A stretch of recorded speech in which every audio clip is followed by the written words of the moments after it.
ముందుగా ఆలోచన చేసి ఇవన్నీ చేసుకున్నాం. ఇవాళ చిల్లరగాళ్ళు చిల్లర వేషాలు వేసి డ్రామాలు వేసి సరే ఇప్పటిదాకా కానీ అంటుండు ఏడుతా అంటే వేసినాం సత్తా అంటే వేసినాం అంటే వేసినాం అయిపోయింది, ఎత్తి అయిపోయాయి. దానికి తప్పకుండా మూల్యం చెల్లించాల్సిందే. నేనేమంటున్నా, ఇవాళ మీకు నా విజ్ఞప్తి ఏంటంటే, మీరు సర్పంచ్ గెలిపించేయండి, మీరు ఎంపీటీసీలను గెలిపించేయండి, మీరు ఎంపీపీలను గెలిపించేయండి, మీరు జెడ్పీటీసీలను గెలిపించేయండి. నీకు గుర్తు చేస్తున్న మళ్ళా 2004లో మనం అధికారం లేము, నేను ఎమ్మెల్యేగా ఉండా కానీ అధికారం లేము. కానీ ఏనాడు కూడా అధికారం లేం కదా, మాకు ఈ పని కాదు కదా అని మాత్రం ఎప్పుడు అల్లే.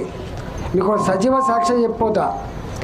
నేను అప్పుడు కాంగ్రెస్ పార్టీ 2008 జీవన్రెడ్డి గారు మంత్రి ఉన్నట్టున్నది, ఆర్ఎండ్బి మంత్రి, రత్నాకరరావు గారు దేవాదాయ శాఖ మంత్రి గారు ఉన్నారు. 20 ఏళ్ల క్రితం జమ్మికుంట ఫ్లైఓవర్ కోసం కొబ్బరికాయ కొట్టిపోయింది. కొబ్బరికాయ కొట్టిన వాళ్ళు మామూలు కాదు, మంత్రులు అన్నాడు. చివరి కేంద్ర మంత్రి దత్తాత్రేయ గారు కూడా రైల్వే మంత్రిగా ఉండి కొబ్బరికాయ కొట్టిపోయింది.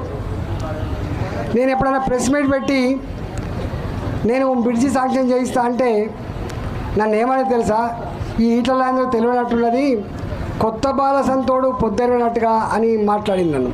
నేను బాలసంతోడును అవమానపరచలేదు సుమా ఏమని అనుకున్నారు. నన్ను అన్న మాట చెప్తున్నా, కొత్త బాలసంతోడు పొద్దున్నట్టుగా ఈ ఈటలందరికి ఏం తెలుసా, బ్రిడ్జి శాంక్షన్ చేస్తా అంటాడు. పెద్ద దామోదర్ రెడ్డి శిలాపలకం వేసిండు, దత్తాత్రేయ గారి శిలాపలకం అయితే కాలేదంటే నేను అప్పుడు చెప్పిన, నేను చిన్నవాణ్ణే కావచ్చు కొత్తవాణ్ణే కావచ్చు, కానీ కట్టించిన తర్వాతనే మీకు ముఖం చూపిస్తా అని చెప్పిన. నేను శాంక్షన్ చేసుకొని వచ్చి తల్లాడిన భూమి ఏవయా గిది అంటే ఎవడు ఇవ్వకపోతే లాస్ట్కి అక్కడే కడతా అంటే రత్నాకరరావు గారు పాపం చనిపోయినరు, జీవన్రెడ్డి గారు ఇప్పుడు ఉన్నారు. వారు అన్న మాట ఏంటంటే, మీ ఎమ్మెల్యే గారు కొత్తోడే అయినా పట్టుబట్టి ఇగో ఈ బ్రిడ్జ్ కట్టిస్తుందని చెప్పిండ్రు వాళ్ళు. నేను శిలాపలకం వేయడానికి పోయేటప్పుడు కాంట్రాక్టర్ వచ్చి ఆడ ఐరన్ దించిన తర్వాత సిమెంట్ బ్యాగులు వచ్చిన తర్వాత కంకర పోసినాకనే పోయి కొబ్బరికాయ కొట్టేసింది, ఎందుకంటే నమ్మకం లేదు కాబట్టి.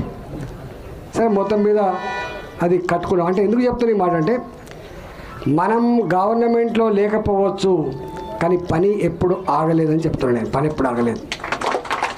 మా సీఎం రిలీఫ్ ఫండ్లు ఎక్కడ ఆగలే, మా ఇందిరమ్మ ఇల్లు అన్నాడు పేరు, అవి ఎప్పుడు ఆగలే, మా రోడ్లకు డబ్బులు ఎక్కడ ఆగలే. 2014 వరకు కూడా మీకు ఇప్పుడే గుర్తు చేసిపోతున్నా, ఈ నియోజకవర్గంలో స్వతంత్రం వచ్చినప్పటి నుంచి 2004 వరకు ఎన్ని సబ్స్టేషన్లు ఉండనో, నేను ఉన్న 10 ఏళ్ల కాలంలో నేను అధికారం లేను, మంత్రిగా లేకపోయినా గవర్నమెంట్ లేకపోయినా గంత కంటే ఎక్కువ సబ్స్టేషన్లు వచ్చిన చరిత్ర ఈ హుజురాబాద్. మీకు తెలుసో తెలియదో, ఒకటే జమ్మికుంటలు ఉండే 132 kV సబ్స్టేషన్. ఇవాళ నాకు కమలాపూర్ మండలం కూడా ఒక 132 kV సబ్స్టేషన్ వచ్చింది, గుర్తుపెట్టుకోండి. హుజురాబాద్ కూడా ఒక 220 kV సబ్స్టేషన్ వచ్చింది. వేణి వెంక కూడా శాంక్షన్ చేయించిన, కానీ వాళ్ళు అన్నారు ఎందుకు పెట్టుకుంటావు సార్, ఇది లోడ్ లేదు పాడలేదు, ఇదంతా రూరల్ ఏరియా అంటే పెట్టరాదా నీదేం పోతుందని చెప్పి బెదిరించిన. అంటే ఇవాళ మీ ఇక్కడ చూడండి ఎన్ని సబ్స్టేషన్లు లేవు. ఒకనాడు కమలాపూర్ ఒకటి ఉండే, ఆ తదుపరి ఇవాళ ఉప్పల్లో గూరిపత్తులు వచ్చే, శరీరంలో వచ్చే, కానిపత్తులు వచ్చే, 2 ఉంటే ఎన్ని వచ్చినాయి ఒకసారి లెక్కలు పెట్టుకోండి మీరు. ఈ మండలంకి ఒక్క మండలంలో నేను రాకముందు ఎన్ని సబ్స్టేషన్ ఉండేది, నేను వచ్చినాక ఎన్ని సబ్స్టేషన్ ఉండేది. నేను అప్పుడు ఎమ్మెల్యేని మాత్రమే తప్ప అధికార పార్టీ మంత్రిని కాదు. అంటే అర్థం ఏంటంటే, ఈ సబ్స్టేషన్లు, రోడ్ల నిర్మాణాలు, ఈ స్కూళ్ళు ఎవడి జాగీరు కాదు, ఎవడి సొంత ఇంట్లోకి వెళ్ళి డబ్బులు ఇయ్యడు, ప్రభుత్వపరమైన డబ్బుతో మాత్రమే కట్టుకుంటామని చెప్పదలుచుకోవడం. ఇలా 2021 తర్వాత కూడా నేను గెలిచిన తర్వాత నాకు డబ్బులు ఇవ్వాలి, కానీ ఆ మూర్ఖ ప్రభుత్వం కాబట్టి, మూర్ఖపు ఆలోచన ముఖ్యమంత్రి కాబట్టి కావాలని చెప్పి మీరు గెలిపిస్తారా ఈటలందని అని చెప్పి పగబట్టి చేయలే కావచ్చు. కానీ లేకపోతే తప్పకుండా మన హక్కు మనం చేసుకునే సత్తా మనకు ఉన్నది. ఇవాళ మీరు హైదరాబాద్లో ఇవాళ నేను బీజేపీ ఎంపీని అక్కడ నేనేం అధికార పార్టీ ఎంపీని కాదు.